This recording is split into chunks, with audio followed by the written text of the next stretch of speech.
Hi guys, I'm going to tell you about a beautifully written book by Kate DiCamillo. Her book is entitled The Miraculous Journey of Edward Tulane. This is a chapter book. It's about 200 pages long, and it is a modern fantasy book.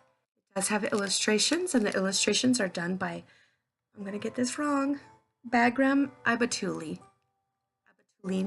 Anyway, they're beautiful.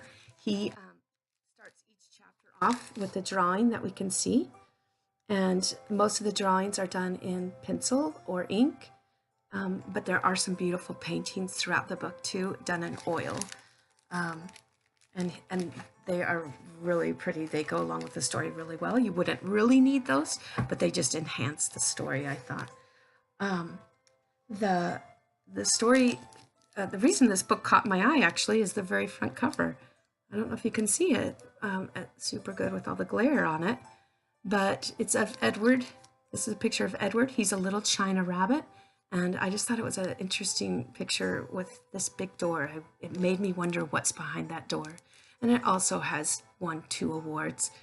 One is a Christopher Award, and one is a Boston Globe Horn Award.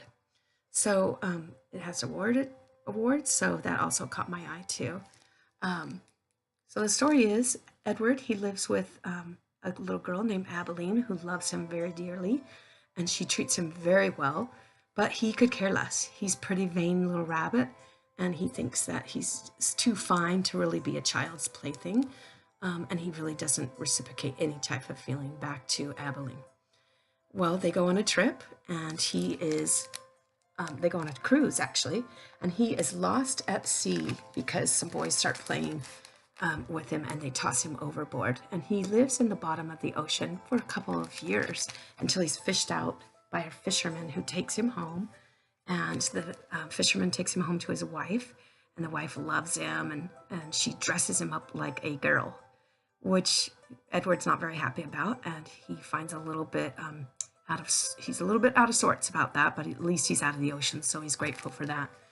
But the fisherman and his wife, they have a daughter who doesn't live with them anymore, and she comes over to visit, and she does not like that her mom is fussing over a little china doll.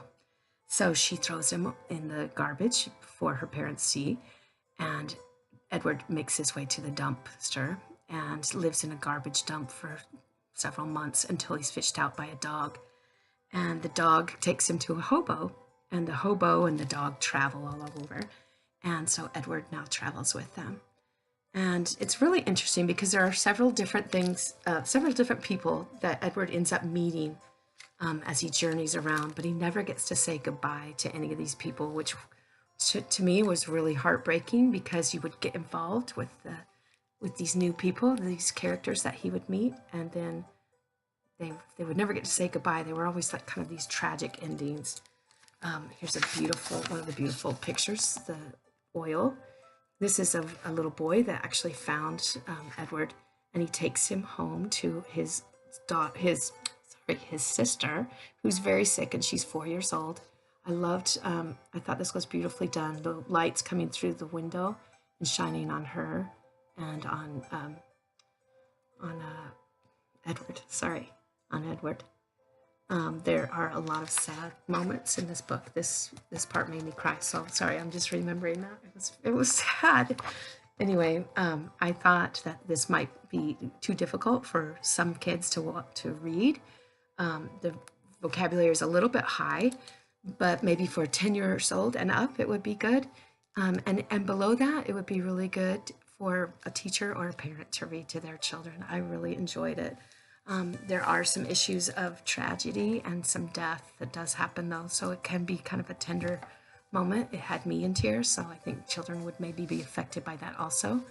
But Edward starts off with a very hard heart, but he ends up learning how to open up his heart. And there's a part in the very back, in the very end of the book. I don't want to give too much away, but he's in a doll shop, and he's next to a little doll that's about 100 years old. And the doll's talking to him and saying, "Oh, you'll find somebody. Somebody will come to you for sure." And he says, "No, How many times Edward wondered, would he have to leave without a chance to get to say goodbye? Edward listened, and something deep inside of him ached, and he wished he could try. I really highly recommend this book. It is a fast read, and we have to read a chapter book anyway. This is a good one to read. It's fast, it's good, but get your tissues ready.